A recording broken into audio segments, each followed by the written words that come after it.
All right, ladies and gentlemen, welcome to the Dr. Filo's defense of Trond Andresen. This defense will be divided into three parts. First, we have two trial lectures, and then the main defense of his thesis later today. This first trial lecture is on a topic that Trond has chosen himself.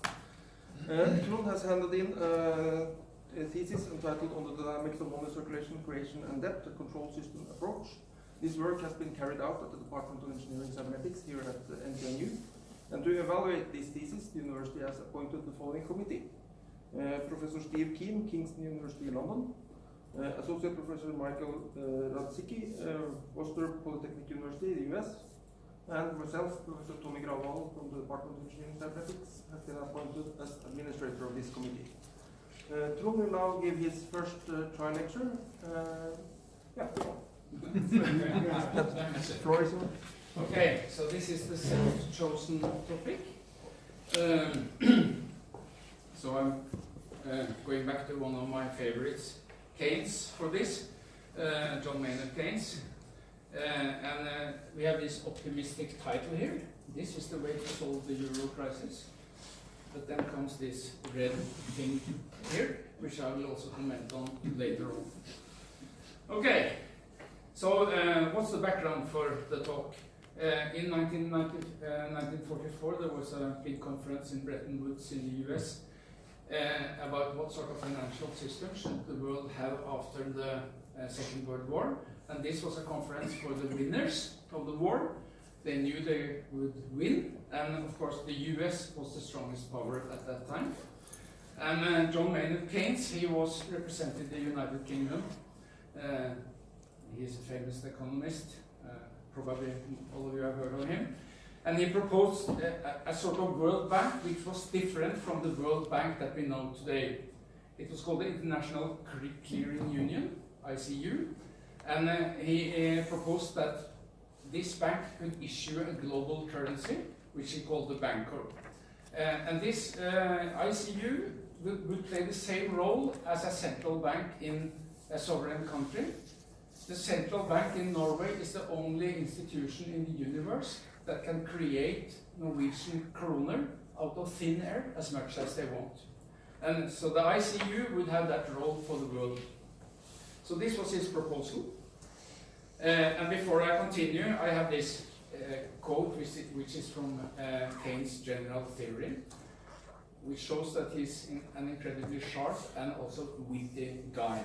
And the spirit of this talk is in that quote. Okay, but Keynes, he had a very good proposal, but he lost against the US, who wanted the American dollar as the world currency. And he died 2 years later. Okay, so that's the background. So what was this?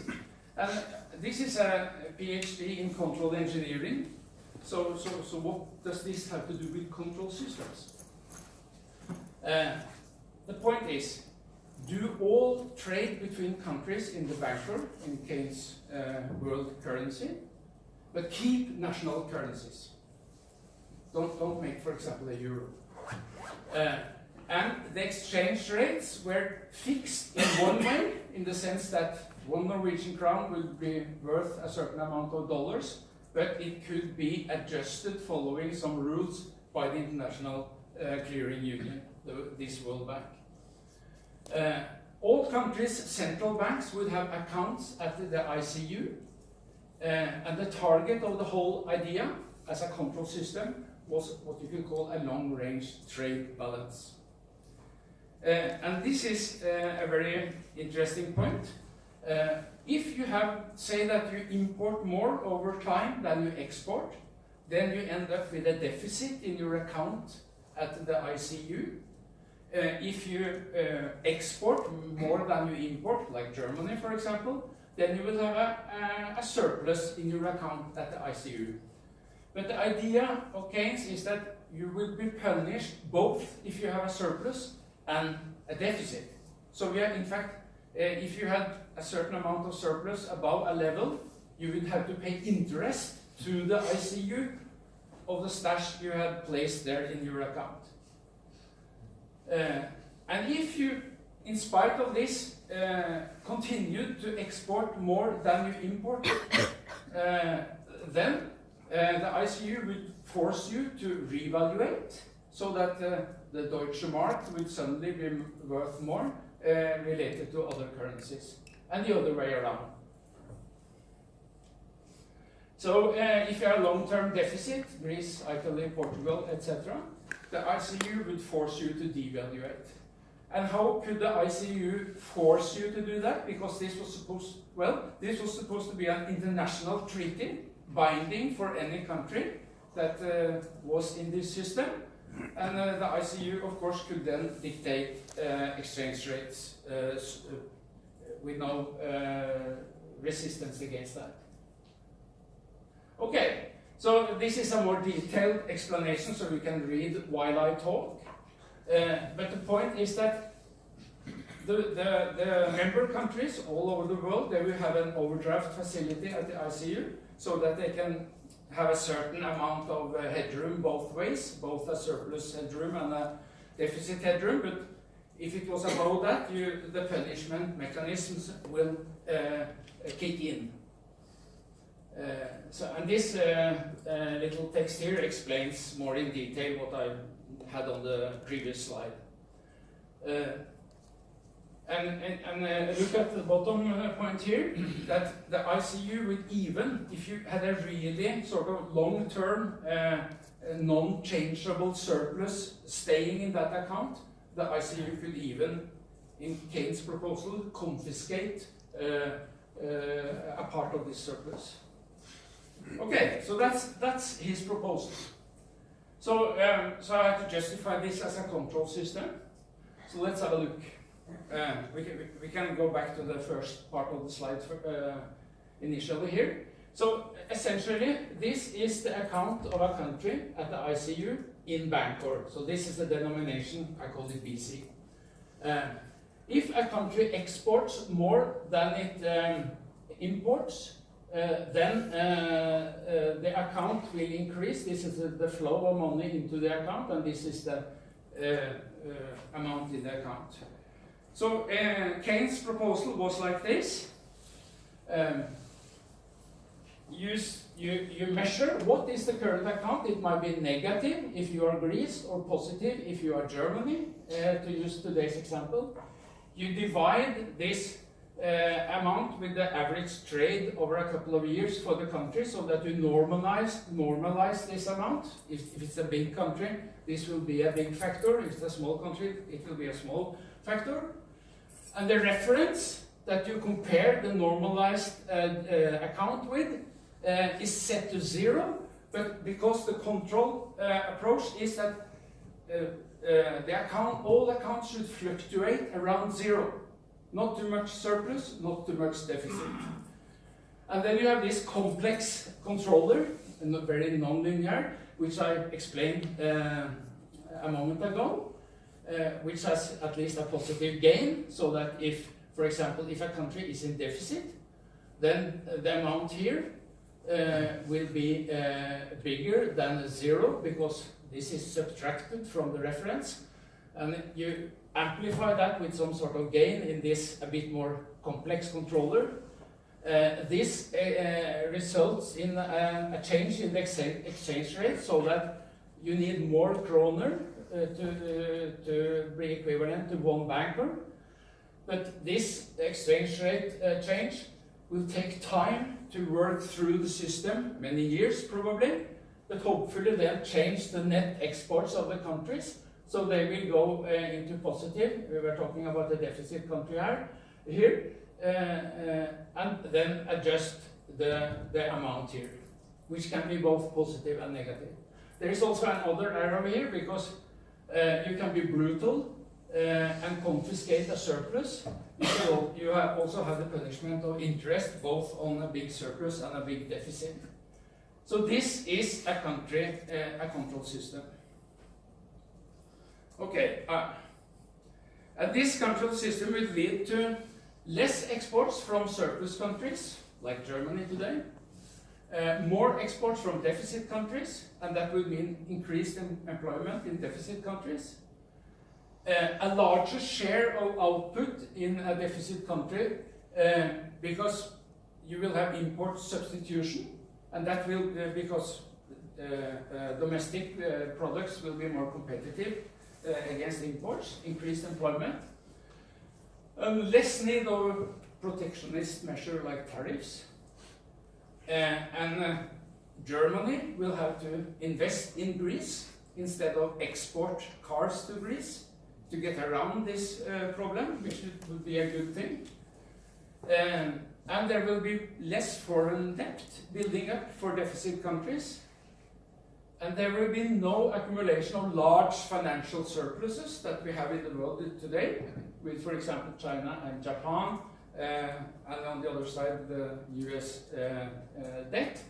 And for us Norwegians, we have a $1 trillion pension fund, which is the biggest per capita in the world, I think. If Keynes' idea was adopted in 1944, Norway would not have a $1 trillion pension fund, but we would instead have a very modern and comprehensive infrastructure because we would have to import labor and goods, etc., to build up our country. I mean, most people, when I say this about what would happen to Norway, they would protest very strongly. But that's because we are sort of locked into the idea of being the world's Uncle Scrooge and live off financial income. Okay.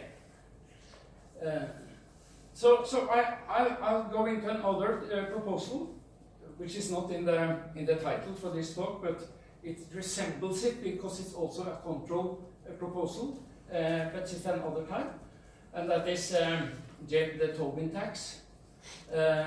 James Tobin proposes that all changes of money between countries, exchanges between currencies, should get a little tax, and he called that put sand in the wheels, and that was of course to decrease speculation and extreme volatility that they have in the world financial markets.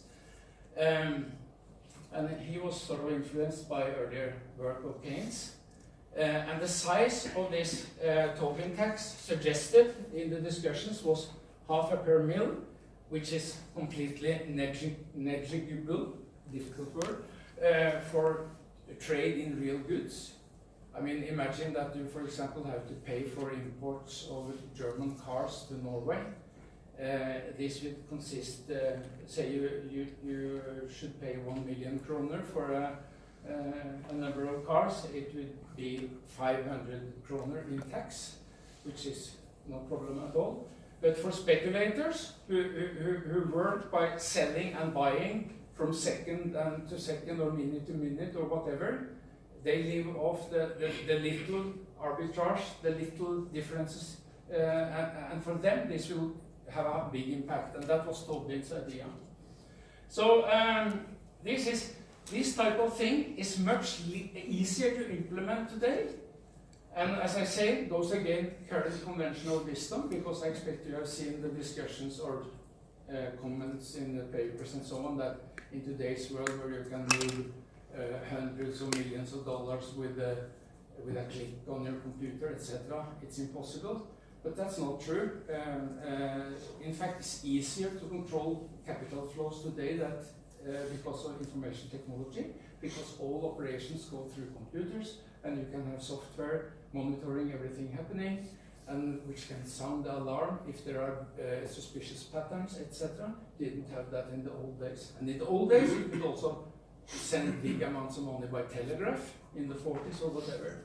So this is an important point. It's easier to do these things today. Tobin tax has always been a big thing for conferences and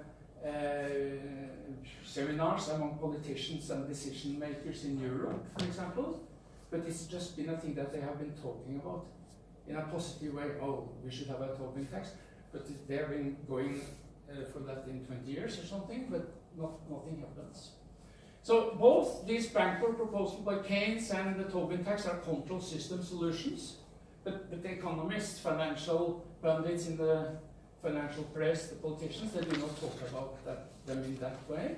The Tobin tax will dramatically reduce financial volatility, so that you will have more stable and less volatile flows between countries, because you remove much of the speculation.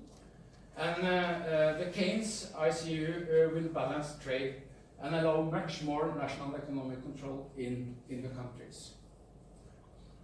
This is a very interesting point seen from a control engineer position, because if you have a technical system with this immense volatility and instabilities and spikes and big waves going up and then going down and so on, we will be very worried and we will start implementing a control solution. Can't have that in industry and technical systems. For some reason, this does not happen in finance and economics. I'll come back to that in my next talk. This is the background. This is all about the Keynes proposal. And now we will go to Europe and the euro. So let us now imagine the euro as a banker and the European Central Bank as an ICU, not for the world, but for the EU. Then Eurozone can freely issue their own currencies, the Deutsche Mark, the Italian lira, the Greek drachma, and that means that they are not more victims of what's called the Troika, the EU Commission, the European Central Bank, and the IMF, because today, at least debt-ridden countries are completely dependent on getting more loans, which is like giving more heroin to an addict. If they can issue their own currency, they can employ their young people. It's like, I think Greece has close to 50% unemployment rate for young people, Italy 40% or something, and general unemployment is like 20% or something in Greece. If you can issue your own currency, you can employ the whole population. I'll come back to that in the thesis later also. So then, the crisis-suffering euro countries can revive their economies, as already argued. But what about what you could call the Europhiles? I mean, you have the Europhobes, the guys who are against the EU, and you have the Europhiles, the guys who love the EU. What about them?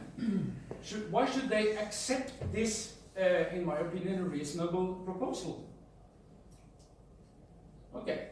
Well, they have not for 10 years or something been able to solve the current crisis.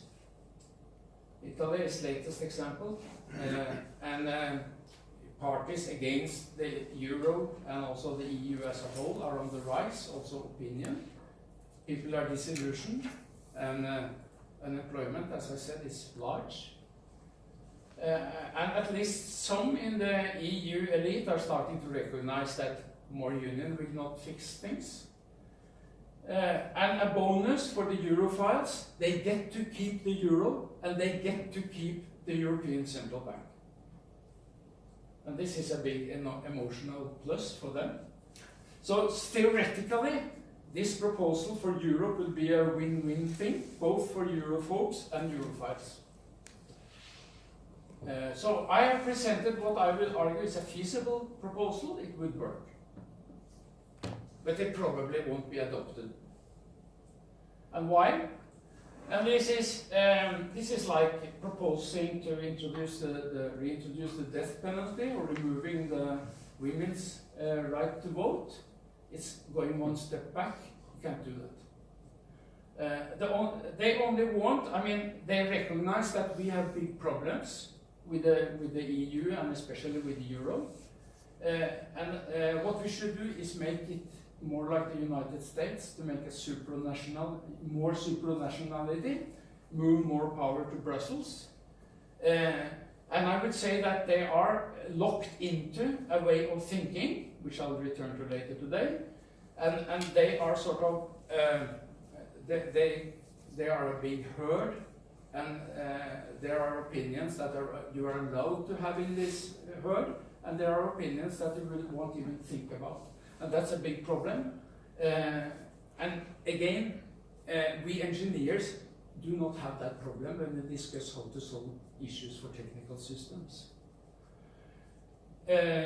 Which I say here. So even if you argue rationally for this type of solution, which I bet that few of you have heard about at all,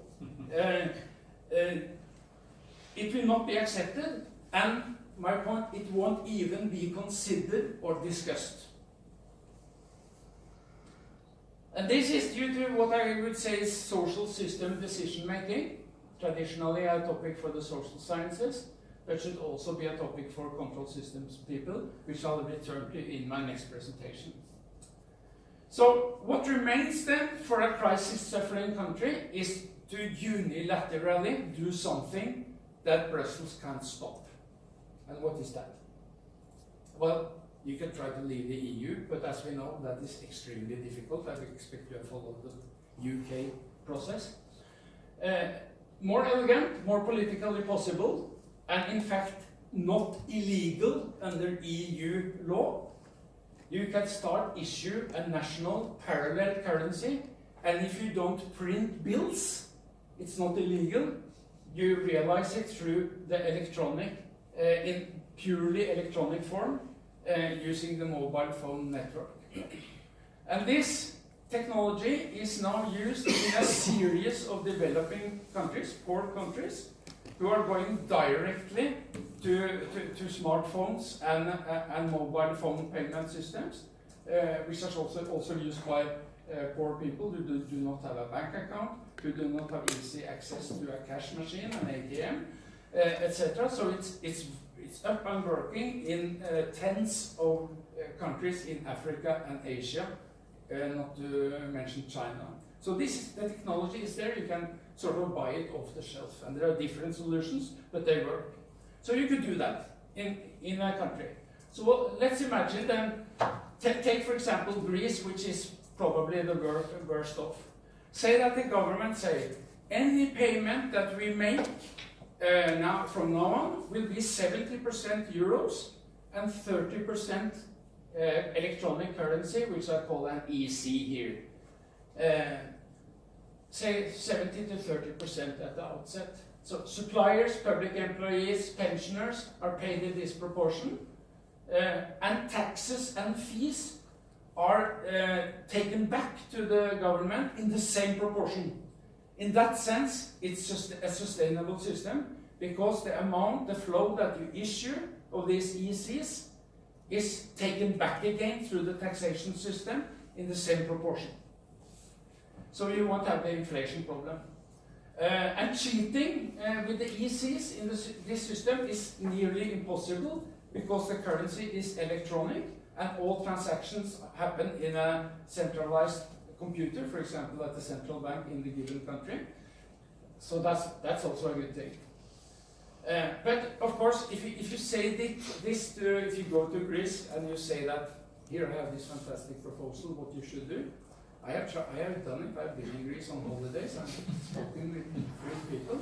They are completely disillusioned. They don't want anything whatsoever with politicians, with this government or anything. They say that what they do, they only tax us to death, but we don't get much back. And that is, of course, because the government have to pay the euro debt. So there is zero confidence, even if this fancy proposal is implemented. But there is another point. On the other hand, internet acronym, on the other hand, there is a very large need. So say that you are a pensioner in Greece. Suddenly you get a bit more money, but 30% of it are these new no confidence electronic units. So you don't use it, it just accumulates in your account as a pensioner. But you are desperate, your euro income is very low, and you go to a shop and say, okay, you have this thing here for 10 euros, I'm willing to pay you 7 euros and 3 ECs. And the shop owner, he can say, no, no, no. Well, then the pensioner goes to another shop, and the shop owner, who is desperate because the economy is depressed, and he needs to have some trades, and he says, okay. So you will have a process where firms will adjust gradually out of need and desperation, and allow customers to pay in a similar mix, or at least close to that mix. And you will also have a situation where these firms in the next round will say to their employees, I can pay you only euros if you want to keep your job or get a new job here. You have to accept a mix of euros and ECs. So you have a process where confidence picks up because the ECs are gradually getting more and more used. So you have a contagion process. And after a year or two, question mark, the result is two stable parallel circuits with an exchange rate somewhat weaker than the euro for the EC. So say that one EC is worth 0.9 euros or something like that. The reason that you won't get complete parity between the two currencies is of course that you can use the ECs to buy imported goods. You can use it to buy domestic goods. You can, of course, pay. Say that you have a company in Greece that sells Toyotas, and the company have to pay euros or dollar or whatever for their imported Toyotas, and you say that, okay, can I buy a Toyota with 90% euros and 10% ECs? And the company can say, well, we won't like it, but since we are able to pay our employees in a mix of these two currencies, we can perhaps agree on that. So to some degree, you can also import goods with ECs, but the exchange rate will stabilize somewhat below the euro. That's the point. Okay, so here we have the end result. There are two economic circuits, one in ECs and one in euros. So that you can say that the real economy, where the exchange of goods and services is inside here. The government up there extracts euro because they have to pay the big euro debt, the government debt. And also the private sector extracts euros because they import, but they also have debt in euros. So you have a bloodletting on the economy where euros, like blood in a body, is extracted. But on the other hand, you can issue ECs, you can create ECs net for the domestic economy and stimulate the domestic economy. And this will stimulate the economy in a way that will increase exports, so that you will somehow counter these bloodletting euro outflows by things picking up, by people being employed and be able to produce and do services. And you will get optimism and bigger activity in the economy. Yeah, that's it.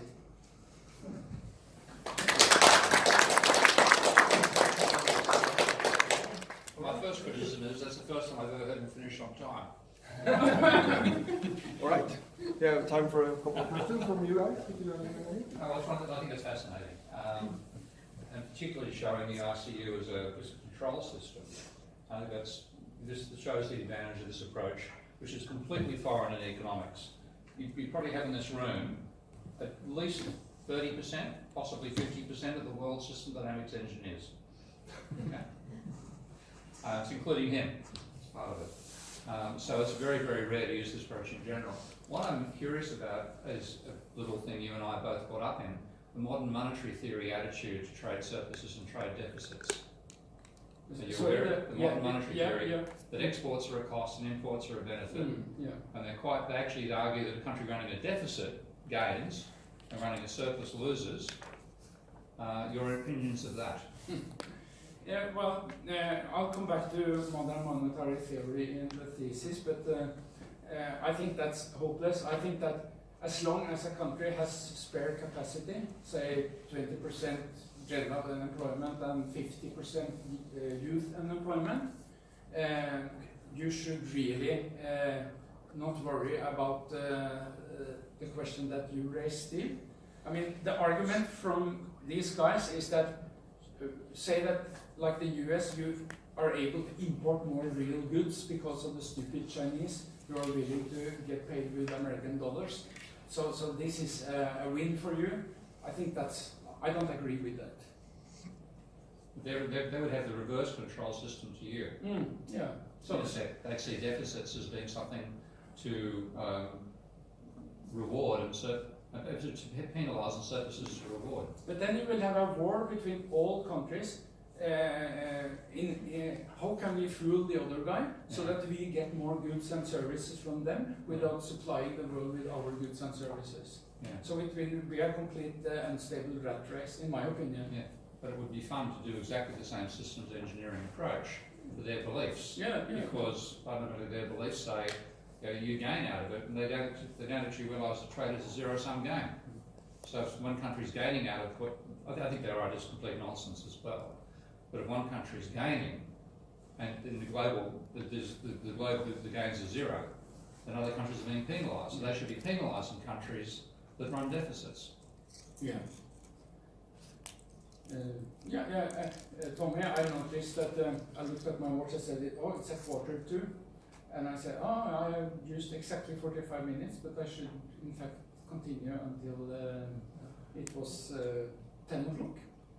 So less, but we'll. So we can discussion we can have a question and discussion. Yes, Yeah. for sure. Yeah. So, fascinating stuff, Trond. I absolutely was riveted on your presentation, and I'm hoping you'll share your slides with me later, because I was trying to take notes on everything you were presenting here. When I take off my control theory economist hat and I do other things at my university, we're a polytechnic, and we have many students who will graduate and take jobs that are very highly paying. And when we send them off to the world, we send them off with absolutely no information about how to survive in terms of their personal finances. They're too busy doing chemical engineering or whatever to learn that stuff. So we run a program. I run a program with a couple colleagues where we try to teach the students how to open a brokerage account and teach them what a mutual fund is, an exchange-rated fund, an equity bond, and all that stuff. And some of them like to build trading systems. They apply their mathematics and signal processing tools and such to try and speculate in, among other things, the currency markets. We give them fake money. If they use real money, that's on them. So I'm wondering how, in your proposed system, which is very interesting, how open it might be to speculation in the currency markets of your EC and other. I mean, the kids right now, they love to speculate with Bitcoin, and Monero and all the various digital currencies. And would that throw some sand in the gears of your plan? Well, are you asking me if Bitcoin would be a somewhat positive factor? No, more speculation. Speculation on your EC, Euro, exchange rate, and this sort of thing. Would speculators start to push that all around? Yeah, well, I think that when it comes to speculation, you can do simple tricks that reduces volatility. And as I said in my talk, that today it's much easier to control that sort of stuff, put in filters and algorithm that 24/7 supervises all things happening in the computer. So if there is political will, you can dampen speculation. But I'm not against, say, buying a future as a form of, say, insurance against bad harvest or whatever. So it's not that I'm against. But the amount of all sorts of fancy financial operations and derivatives and so on is much too large. So I want to sort of shrink that to a reasonable size. Would the application of a Tobin tax in your system be something that would try to ensure against speculation pushing exchange rates, because we talk about in economics purchasing power parity, where the Yeah. official exchange rate deviates from what it should be due to speculators, right? And the idea of a Tobin tax is intended to try and bring it closer to what it should be. Yeah, I think so. But I mean, you could do research on that, but I haven't researched the Tobin tax much. So have you worked on a nonlinear control? I'd like to see that as a simulate model or a Minsky No, model. well, I haven't. No. Okay, no, that would be a really useful thing to do. We have a research project. Research. You mean He's got plenty of spare time now that he's finished his PhD. you mean the let's see here, you mean the control system, the Keynes control Yeah, so system? I can bring him up again. Oops. Let's see. There you go. Yeah, okay. There you are. Yeah. There you are. Yeah, you could try to simulate it. Yeah. Yeah. I haven't. I just whipped it up last week. So I was supposed to say that during the it's not in the thesis.